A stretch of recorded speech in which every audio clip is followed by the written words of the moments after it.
Hi, we're going to solve problem 4C from the homework now. This problem consists of a simply supported beam with an overhanging end and a distributed line load, here colored in orange, between supports A and B. The live load, or the line load, is equal to 4 kips per foot. And we have been asked to solve for the shear diagram, the moment diagram, and the deflected shape. So step 1 in these problems is always to find the reaction forces first. So let's go ahead and sketch in the reaction at A and the reaction at B. We write our equations of equilibrium. The sum of forces equals 0. So we have 4 kips per foot times 11 feet. That force is going down. And that's equal to R sub A going up plus R sub B also going up. Multiply this out, the feet cancel, so we have 44 kips down equals R sub A plus R sub B. Now the second equation we need to solve the problem is the sum of moments equals 0. So first let's consider where we want to sum moments about. It's usually convenient to pick one end of the beam. So let's pick point A. Sum of moments about point A equals 0. So if you look at the distributed load, we have 4 kips per foot times 11 feet equals 44 kips. And the resultant of that is going to be right here in the middle of the beam. In other words, half of 11 feet. So I'm going to take those 44 kips and multiply them by half of 11, 5.5 feet. And that force is going to cause a clockwise moment.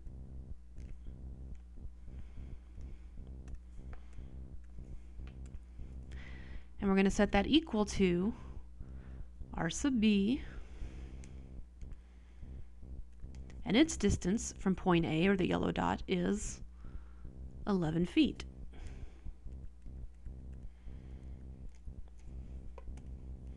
Let's put this in our calculator.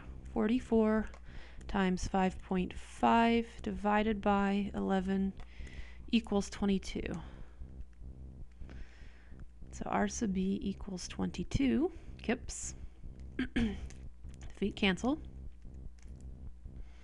And now to solve for the reaction at A, we have to plug it back into this equation.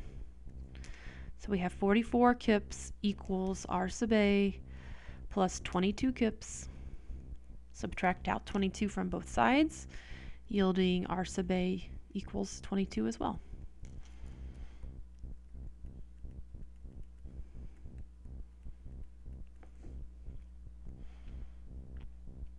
Now it's time to draw the shear diagram. We start from the left end of the beam. The first force we encounter is the reaction of A, 22 kips up, so we go up 22 kips.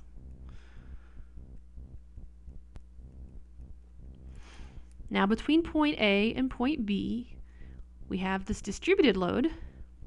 4 kips per foot times 11 feet is 44 kips. 22 minus 44 is negative 22.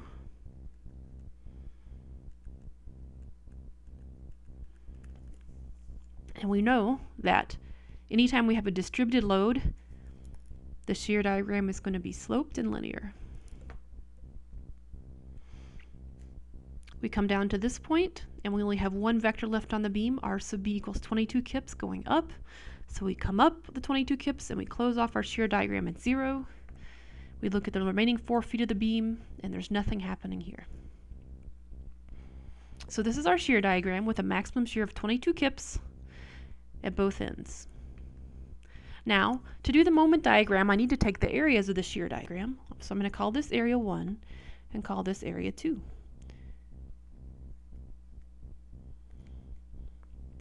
Since this is 22 kips and this is 22 kips, you can look at similar triangles, but we know that this point has to be halfway between points A and B. In other words, 5.5 feet here and 5.5 feet here. So let's take the area of number 1. The formula for area of a triangle is base times height divided by 2.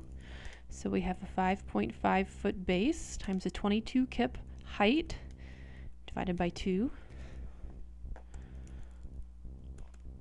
5.5 times 22 divided by 2 equals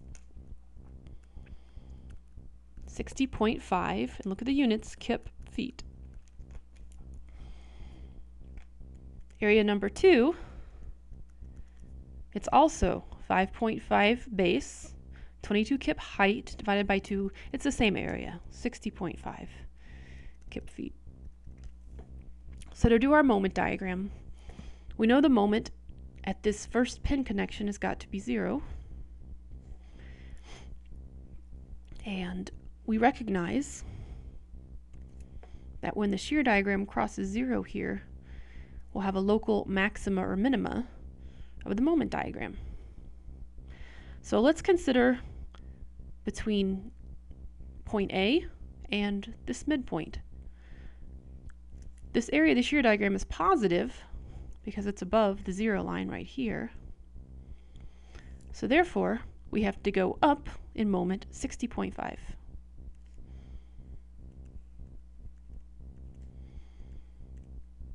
Same thing on this end, it's negative, so we have to go back down 60.5. Over here on the end, we don't have any shear, so also we don't have any moment. That all stays blank. Now we recall that when we have a sloping line for shear, our moment has got to be curved. So the only question left is whether the moment is curved concave up or concave down, or smiley and frowny. The way that's determined is we see that the shear is a downward sloping line, and therefore the moment is concave down. So this is what your moment diagram looks like. Final step is to sketch the deflected shape, and we know that we have a support here and a support here, so we have no deflection at those points. The load is in the middle, so we have a simply supported curve, and then the end of the beam, to maintain continuity, comes up straight like this. And that's the end of problem 4C.